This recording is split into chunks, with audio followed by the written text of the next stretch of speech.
વિદ્યાર્થી મિત્રો, મારી યુટ્યુબ ચેનલ પર આપનું હાર્દિક સ્વાગત છે। આજે આપણે આડતમાલના પ્રકરણની અંદર સ્વાધ્યાયના એટલે કે વ્યવહારિક દાખલા જોશું। ઉદાહરણના દાખલા લગભગ કરાવી દીધા છે, જે આઈએમપી છે તે છતાંય તમારે જો ઉદાહરણનો કોઈ દાખલો શીખવાનો હોય તો કોમેન્ટમાં લખજો તો કરાવીશ।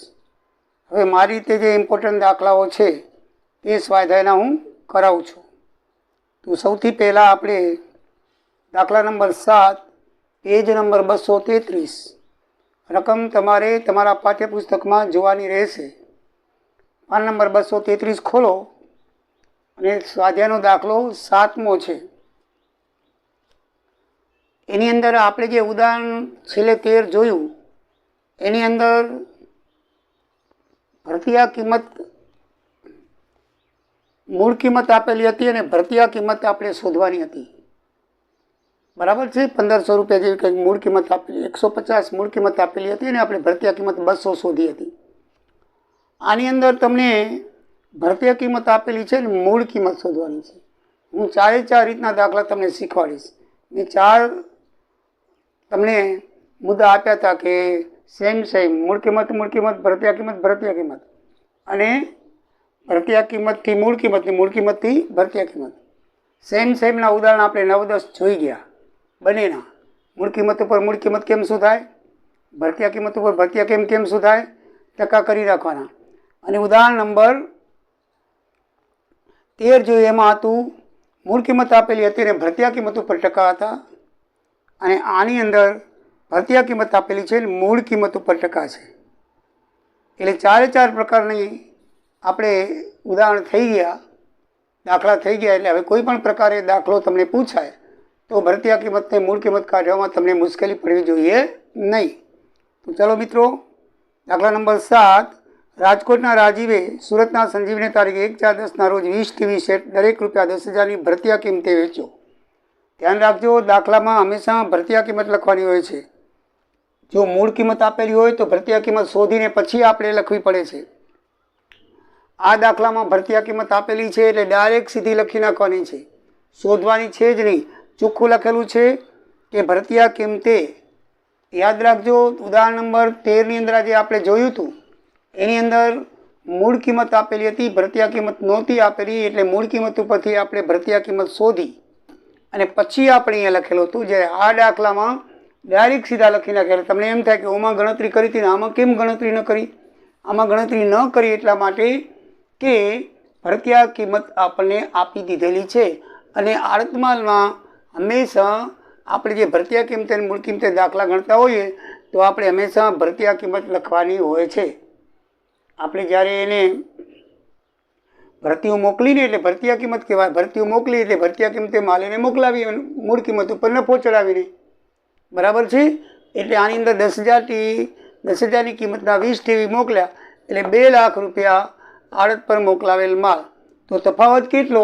તો આપણે મૂળ કિંમત શોધવી પડશે। જો એટલે આપણે મૂળ કિંમતની ગણતરી કરી લઈએ। અહીંયા આ મૂળ કિંમતની ગણતરી આલી છે, એટલે ધારો જે તમને શોધવાનું હોય ધારવાનું હોય, આપણને ખબર છે છેલ્લી 2 સ્કીમમાં મૂળ કિંમત શોધવાની હોય તો મૂળ કિંમત ધારવાની, અને ભરતીયા કિંમત શોધવાની હોય તો ભરતીયા કિંમત ધારવાની। મૂળ કિંમત શોધવાની છે, ધારો કે મૂળ કિંમત 100, એમાં 25% નફો ઉમેરી તો જ ભરતીયા કિંમત આવે। મૂળ કિંમતમાં નફો ઉમેરી શું આવે? ભરતીયા કિંમત આવે। પદ માંડી ભરતીયા કિંમત 125 હોય તો મૂળ કિંમત કેટલી છે? 100 રૂપિયા। તો 10,000 ભરતીયા કિંમત દાખલામાં આપેલી છે, તો મૂળ કિંમત કેટલી થાય? ગણતરી કરીએ તો 8,000 રૂપિયા મૂળ કિંમત થાય। કેટલી થાય? એક ટીવી 8,000। આપણી કન ટીવી કેટલા છે? 20, તો 20 × 160,000 થાય। મૂળ કિંમત કેટલી થાય? 160,000। ભરતીયા કિંમત કેટલી છે? 20,000। તો 2 લાખ, 2 લાખની માંથી 160 બાદ થાય તો તફાવત આવે 40,000। આવી ગયો તફાવત? મૂળ કિંમત અને ભરતીયા કિંમત વચ્ચેની જે બાદબાકી છે એને નફાનો તફાવત કહેવાય છે। એટલે આપણી પાસે બંને હોવા જોઈએ, મૂળ કિંમત હોવી જોઈએ, ભરતીયા કિંમત હોવી જોઈએ, તો જ આપણને તફાવત મળે। એટલે ભરતીયા કિંમત આપેલી હોય તો મૂળ કિંમત શોધવાની, મૂળ કિંમત આપેલી હોય તો ભરતીયા કિંમત શોધવાની એ કેમ શીખવાય, એ કેમ કરાય એ મેં તમને શીખવાડી દીધું. બરાબર છે. એટલે હવે તમને તકલીફ પડે નહીં. તો મિત્રો 2 લાખની ભરતીયા કિંમત છે, 8,000 મૂળ કિંમત છે, 20 ગુણ્યા 8 એટલે 1,60,000 થાય. 1,60,000 માંથી 2 લાખમાંથી 1,60,000 બાદ કરો એટલે 40,000 તફાવત થયો. હવે તફાવત આવે તો છે આપણે સીધી પાછી સ્ટોક અનામતની ગણતરી પણ કરી લઈએ. આ રહ્યું સ્ટોક અનામત. બરાબર છે. તો અહીંયા શું છે તફાવત 40,000 ગુણ્યા સ્ટોકની કિંમત.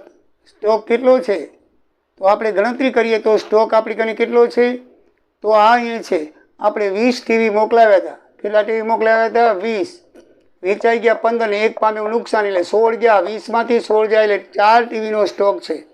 4 ટીવીની કિંમત આપણે ભરતીયા કિંમત લખીએ. બરાબર. 1ની 10,000 તો 40,000 થાય.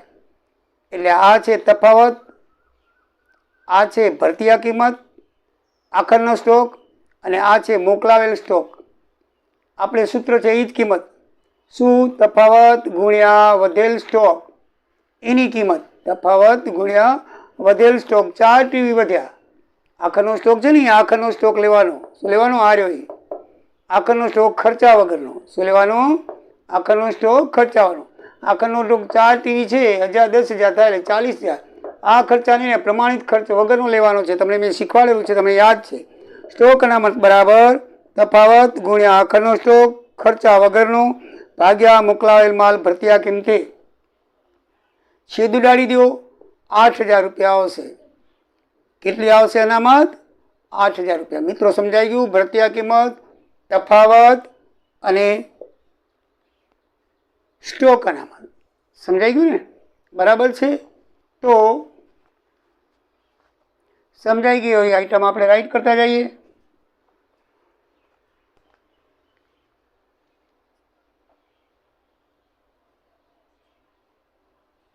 બરાબર છે. 3 આઈટમ સમજાણી. આખર માલનો આપણે આડત પર મોકલાવેલ માલનો તફાવત અને સ્ટોક અનામત રાઈટ. અને બીજી સમજાઈ ગઈ મૂળ કિંમતની ગણતરી. આપણે સમજાઈ ગયું મૂળ કિંમતની ગણતરી. હવે આગળ વાંચીએ. રાજીવે માલ મોકલતા નૂર અને વીમાના 2,000 ચૂકવ્યા. રાજીવ એટલે માલિક, એટલે રોકડ ખાતે આવશે નૂર અને વીમો 2,000 રૂપિયા.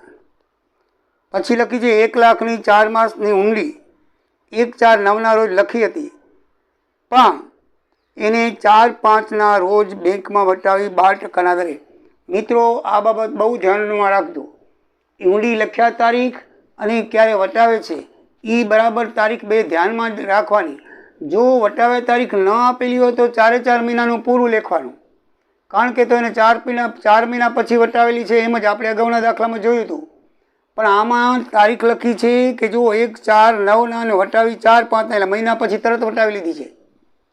મુદત કેટલી છે? 4 મહિનાની. વટાવી ક્યારે? 1 મહિના પછી. 1 મહિના પછી વટાવી છે. તો મિત્રો આપણે એનો જે વટાવ છે ને એ 3 મહિનાનો આવશે. કેટલા મહિનાનો આવશે? 3 મહિનાનો આવશે. તો કેવી રીતે થશે તમે જુઓ. આમ 1 લાખ ગુણ્યા 3 ગુણ્યા 12 છેદમાં 1200. 12 2 મહિના ઉડી ગયા. 12 ઉડી ગયા અને 1000 તરી 3,000 એટલે 3,000 આ વટાવ આવશે. આ નૂર વીમો 2,000 અને વટાવ આવશે 3,000. 3 માસનો આવશે. ધ્યાન રાખજો, જેટલા માસ પછી વટાવ્યો ને એટલા માસ મુદતમાંથી બાદ કરીને જ વટાવ લખવાનો. યાદ રાખજો. શું લખવાનું હોય? જેટલા માસ પછી વટાવી હોય એટલા માસ બાદ કરીને પછી જ વટાવ લખવાનો હોય. 1 માસ પછી વટાવી છે માટે 1 માસ બાદ કરીને 3 માસનો વટાવ આપણે 3,000 લખવાનો હોય. આ બાબત ખાસ ધ્યાનમાં રાખજો. ઊંડી વટાવવામાં જો 2 તારીખ આપેલી હોય તો તમારે આ રીતે ગણતરી કરવાની જો એક જ તારીખ લખેલી આપી લો તો સીધે સીધા ટકા મૂકી દો, 1200 ગુણી નાખો, તમારો જવાબ આવી જાય. બરાબર છે, પણ આમાં એમ કરવાનું નથી. એટલે આ પોઈન્ટ બરાબર તમે ધ્યાન રાખજો. આગળ જઈએ. સંજીવને 5% સામાન્ય આડત, 2% આસામી આડત અને ચોખાના પણ 10% ભાગ. એ તો બરાબર છે. ચલો એ પછી ગણતરી કરશું. હવે આપણે વેચાણ આંકડો મળ્યો આડતિયા તરફથી. તો હવે આડતિયા તરફથી વેચાણ આંકડામાં તમને ખબર શું છે? આડતિયો આપણે વિગત મોકલાવે છે. શું મોકલાવે છે? કે જકાતના 800 ચૂકવ્યા, વીમા પ્રીમિયમના 1200 અને જાહેરાતના 3000 ચૂકવ્યા. તો હવે આવશે આડતિયાના ખર્ચા. જકાતના 800, વચગાળાના પ્રીમિયમના 1200 અને જાહેરાત ખર્ચના 3000. ટોટલ 5000 રૂપિયા એ કોને ચૂકવ્યા? આડતિયાએ ચૂકવ્યા. એટલે આડતિયાના ખર્ચા આડત ખાતે થશે. સમજાઈ ગયું? તો આ રીતે. પછી આગળ વાંચીએ. 10 ટીવી સેટ દરેક રૂપિયા 1000ના કિંમતથી રોકડે વેચ્યા. તો રોકાણ આડતમાં ખાતાની કઈ બાજુ આવે? જમા બાજુ. તો આપણે આ જમા બાજુ 10 ટીવી 11000ના લેખે 1,10,000. પછી 5 ટીવી 12,000 લેખે 60,000 રૂપિયા ઉધાર વેચાણ લખી નાખ્યા. તો એ જ પછી આપણે આ જ વસ્તુ છે. આપણે રાજીવના ચોપડે 1,70,000 ક્યાં લખશું? કઈ બાજુ લખશું? 1,70,000. તો 1,70,000 રૂપિયા વેચાણ બાજુ ઉધાર બાજુ લખશું. અહીંયા જમા બાજુ લખ્યા છે. તો આ બાજુ ટોટલ 1,10 ને 60, 1,70,000 લખી નાખશું. એ રીતે તમારે આપણે ખર્ચા લખવા હોય તો પણ લખી નાખીએ. આડતિયાના ખર્ચા આ બાજુ આવશે. કેટલા આવશે? 5,000. અને લેણી ઊંડી 1,00,000 એ લખી નાખી. બરાબર? એક લેણી ઊંડી લખી નાખી વટાવી, અને આડતિયાના ખર્ચા પણ લખી નાખ્યા, અને કુલ વેચાણ પણ લખી નાખ્યું. બરાબર છે? હવે આ આપણે ભૂસી નાખીએ. તમને ખબર પડી ગઈ છે. હવે આગળ જઈએ તો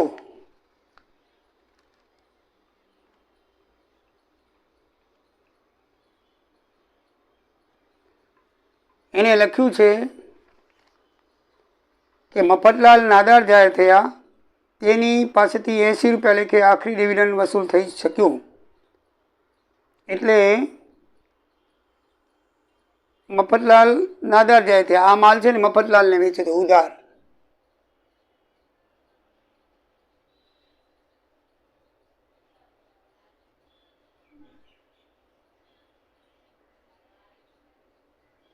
કોને વેચ્યો છે? મફતલાલને. હવે મફતલાલને વેચ્યો છે, 80% વસૂલ થઈ ગયા. એટલે કે 20% ખોટ ગઈ. શું થઈ? 20% ખોટ ગઈ. તો અહીંયા ક્યાંય ખોટ લખેલી નથી. શું કામ નથી લખેલી મિત્રો? કે આ ખોટ છે ને એ આડતીઓ ભોગવશે. એટલે એનું આડતનું ખાતું બનાવશે ને એમાં આવશે. આ મકાન માલિકે ભોગવવાની નથી, કારણ કે આમાં ભલામણ લખી નથી. એટલે એ આસામી આડત લે છે, એટલે સંપૂર્ણપણે આડતીઓ ભોગવશે. તો એ આના ખાતામાં આવશે નહીં, માલિકના ખાતામાં આવશે નહીં. એ આડતીઓ આડત ખાતું બનાવે ને એના ખાતામાં આવે. એટલે એની આડત એટલી ઓછી થઈ જાય. સમજણ પડી? જ્યારે ગાલખાત બે પ્રકારની આવશે. માલિકની ગાલખાત આવશે અને આડતિયાની ગાલખાત આવશે. માલિકની ગાલખાત ક્યારે આવે? જો એની સલાહથી, માલિકની સલાહથી જો ઉધાર વેચાણ કરેલું હોય તો અહીંયા ઉધાર બાજુ આવે અને આપણે ગાલખાતની ગણતરી કરવી પડે. પણ આમાં એવું લખેલું નથી. ખાલી એટલું લખેલું છે કે મફતલાલ નાદાર જાહેર થયા, પણ મફતલાલને ઉધાર વેચ્યું. એમાં માલિકની ભલામણ નથી. આઈટમ નંબર 3 જુઓ. એટલે માલિકની ભલામણ નથી, એટલે સંપૂર્ણપણે આડતીઓ ભોગવશે. અને આડતિયાનું આડત ખાતું નથી બનાવવાનું. આડત ખાતું એટલે કમિશન ખાતું. એ આડત ખાતું જો બનાવવાનું હોય ને તો એની ઉધાર બાજુ આપણે એને લખત, પણ એ બનાવવાનું નથી. એટલે આપણે નહીં બતાવી શકીએ. એ હિસાબમાં ક્યાંય પણ એ આવશે નહીં. સમજાઈ ગયું મિત્રો? કારણ કે સંપૂર્ણ નુકસાન આડતીઓ ભોગવશે. તમને એમ થાય કે આડતિયાના ખાતામાં, પણ આડતિયું ખાતું છે એ કોના ચોપડે છે? માલિકના ખાતે છે. એટલે માલિક એની નોંધ નહીં લે. બરાબર ને? આડતિયાના ખાતામાં આવે, આડતીઓ પોતે બનાવશે ને એના ખાતામાં આવશે. સમજાઈ ગયું? એ આપણે બનાવવાનું નથી. તો આઈટમ નંબર 5. વર્ષ દરમિયાન તેમણે ગોડાઉનમાં આગ લાગવાથી 1 ટીવી સેટ સંપૂર્ણ નાશ પામ્યો અને એના પેટે વીમા કંપની આપણને 7500નો દાવો સ્વીકાર્યો. આ સામાન્ય નુકસાનની ગણતરી આપણે કરવી પડે. ધ્યાન રાખજો, આપણી એક ટીવી નુકસાન પામી છે એમ લખી છે. એક ટીવી અને વીમા કંપનીના રકમની ગણતરી હંમેશા મૂળ કિંમત ઉપર કરવાની છે. મિત્રો ધ્યાન રાખજો, ભરતીયા કિંમત 10,000 ઉપર નહીં. વીમા કંપની હંમેશા મૂળ કિંમત રકમ આપે. ભરતીયા કિંમત તો આપણે 8 ની હોડ કરી નાખીએ તો એ કંઈ વીમા કંપની ન આપે તો આપણને ફાયદો થઈ જાય. એટલે હંમેશા મૂળ કિંમત ઉપર વીમાની રકમની ગણતરી કરવાની. તો મૂળ કિંમત આપણે શોધેલી છે 8, એટલે એક ટીવીની 8,000 કિંમત થાય. એની અંદર પ્રમાણસર ખર્ચા માલિકના અને આડતિયાના ઉમેરવા પડે. પ્રમાણસર ખર્ચા આ રીતે છે કે માલિક છે 20 ટીવી, આ કેટલા ટીવી છે 20 ટીવી ઉપર કેટલો કરે છે 2,000નો ખર્ચ કરે. કેટલો કરે છે? જો વીમો 2,000નો ખર્ચ કરે છે તો બાકી એક ટીવી પર કેટલો? તો એને 20 ભાગો તો 100 રૂપિયા આવે. તો આડતિયાનો પણ 2,000નો છે, આ નહીં આવે. જાહેરાત ખર્ચ નહીં આવે, બરાબર છે. આવર્તક ખર્ચ નહીં, બિન આવર્તક ખર્ચ 800 ને 200, બરાબર છે. એટલે 200 ને 800 બે જ ખર્ચ આવશે, આ 3,000 નહીં આવે. આપણો ખર્ચ નથી. આ 800 ને 1200 એટલે એ પણ 2,000 થશે. તો એ 2,000નો આ રીતે થશે. એનો પણ કેટલો આવશે? 100 રૂપિયા આવશે. એટલે 100 ને 100 200 8,000 એટલે 8200 રૂપિયા એ શું થાય? માલની પડતર કિંમત થાય. શું થાય? માલની પડતર કિંમત થાય. આટલામાં વીમા કંપની તરફથી આપણને કેટલા મળ્યા? લખ્યું છે 7500 રૂપિયા મળ્યા. એટલે 8200 700 બાદ કરો, 700 રૂપિયા સામાન્ય નુકસાન થાય. તો એ સામાન્ય નુકસાન લખશું, અહીંયા લખશું અસામાન્ય. સામાન્ય નહીં પણ કેવું? અસામાન્ય નુકસાનની ગણતરી. અને અસામાન્ય નુકસાન છે એ ઉધાર બાજુ નહીં આવે, પણ એ હંમેશા કઈ બાજુ આવે? જમા બાજુ આવે. કઈ બાજુ આવે? જમા બાજુ. અને વીમા કંપનીની રકમ સાથે આવે. વીમા કંપનીની રકમ છે 7500 રૂપિયા દાખલામાં લખી છે, અને અસામાન્ય નુકસાન છે 700 રૂપિયા. કેટલું છે? 700 રૂપિયા. તો એ 700 રૂપિયા અસામાન્ય નુકસાન જમા બાજુ, વીમા કંપની રકમ બંને બાજુ જમા બાજુ આવશે. સમજાઈ ગઈ મિત્રો? નુકસાન છે પણ અસામાન્ય નુકસાન. મેં તમને મુદ્દા વખતે સમજાવ્યું હતું કે એક જ નુકસાન એવું છે કે જમા બાજુ આવશે અસામાન્ય નુકસાન. કારણ કે કોઈ પણ રીતે ગયેલો માલ એ હંમેશા જમા બાજુ આવે.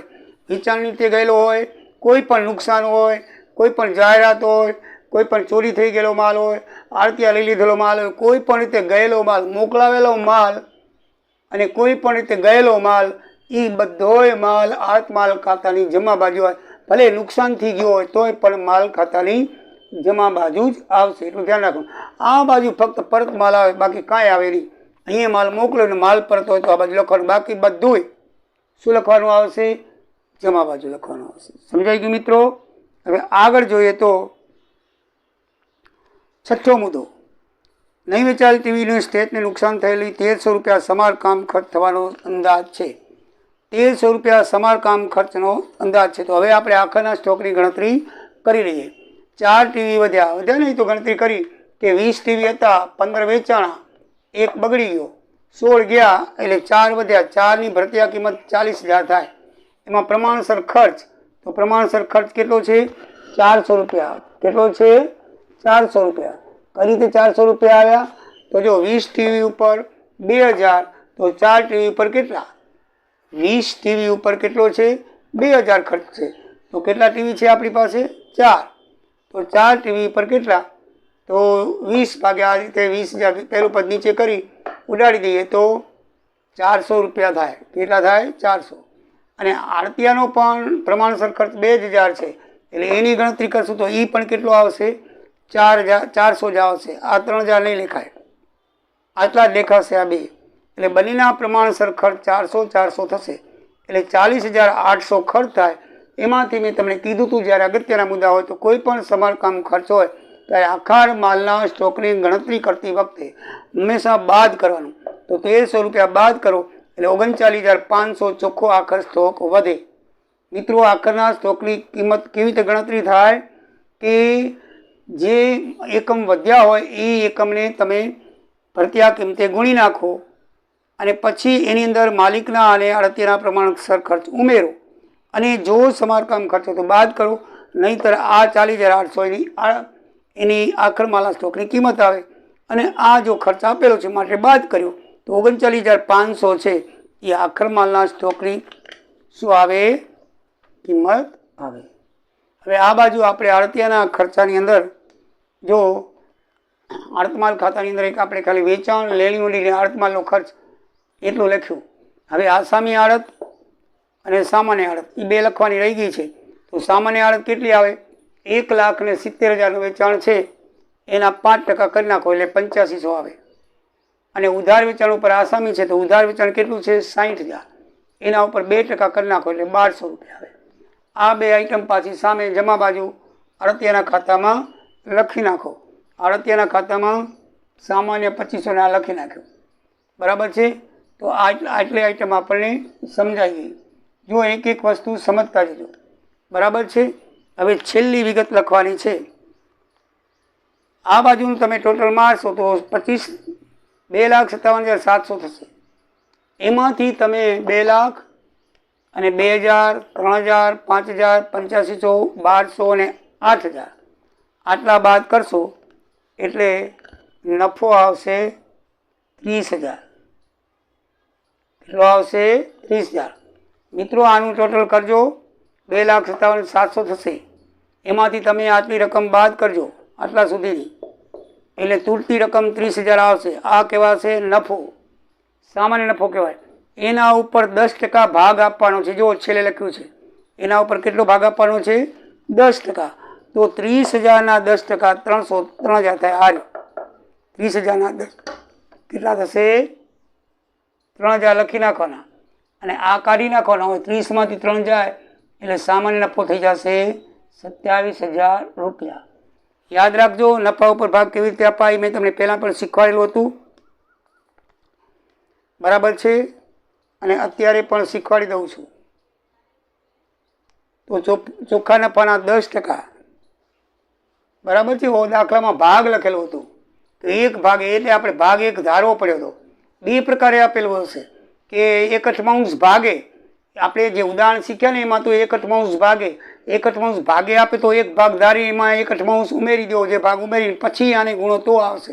જે આપણે ઉદાહરણ નંબર 13માં કર્યું. આમાં સીધા ટકા આપી દીધા છે તો ભાગ કાંઈ ધારવાનો સીધા ટકા કરી નાખો. 30,000 સામાન્ય નફો આવ્યો હતો તો 30,000ના 10% સીધા 3,000 આવી ગયા. તમને વળી થાય કે સાહેબ ઓમાં તો તમે ભાગ ધાર્યો તો કારણ એમાં ટકા નથી લખ્યા, 1/8 ભાગે લખ્યું હતું. તો ભાગે લખેલું હોય ને તો એક ભાગ ધારીને ઉમેરવાનો અને પછી એના પદ માનીને જે 83 માની હતી એ પ્રમાણે કરવાનું. પણ ઘણી વખત ડાયરેક્ટ સીધા આપી દે છે કે ચોખ્ખા નફાના 10%. તો આપણે પહેલાં સામાન્ય નફો કાઢી લેવાનો. 30,000 આવ્યો બાદ બાકી કરીને. એ 30,000ના 10% એટલે 3,000 થાય. એ 30,000માંથી બાદ કરીને બાકીના 27,000 અહીંયા સામાન્ય નફો નુકસાન ખાતે લઈ ગયા. સમજાઈ ગયું મિત્રો? તો આ દાખલાની અંદર બધી વિગત મેં તમને બરાબર સમજાવી દીધી. દાખલા નંબર 7ની કમ્પ્લીટલી વિગત બધી બરાબર તમને સમજાવી દીધી. છતાંય પણ તમને કાંઈ ખબર ન પડે તો કોમેન્ટ કરીને પૂછી શકો છો મિત્રો. આ દાખલો અગત્યનો છે. હજી પણ નેક્સ્ટ વિડીયોમાં 4-5 દાખલા સ્વાધ્યાયના ગણાવીશ અને પછી આ સ્વાધ્યાય પૂરું કરીશ. તો મિત્રો લાઈક કરજો, લાઈક કરો ને ભેગું સબસ્ક્રાઈબ કરો. સબસ્ક્રાઈબ કરશો તો હું બધા દાખલા તમને મોકલાવી દઈશ. મારો વિડીયો તમને ડાયરેક્ટ સીધો મળતો આવશે અને તમને દાખલા પણ મળતા આવશે. બરાબર ને? તમારા મિત્રોને પણ કહેજો. તો સબસ્ક્રાઈબ કરજો અને મિત્રો બરાબર ધ્યાનથી દાખલા ગણતા રહેજો. પરીક્ષામાં સારી સફળતા મળે એવા બધાને આશીર્વાદ. પરીક્ષા તમારી 9મા મહિનામાં હશે. હું તમને ખ્યાલ જ હશે છતાંય ટાઈમ ટેબલ જોતું હશે તો મોકલાવીશ. અને મિત્રો ધ્યાનથી બરાબર ભણજો. જય સિયારામ, જય દ્વારિકાધીશ.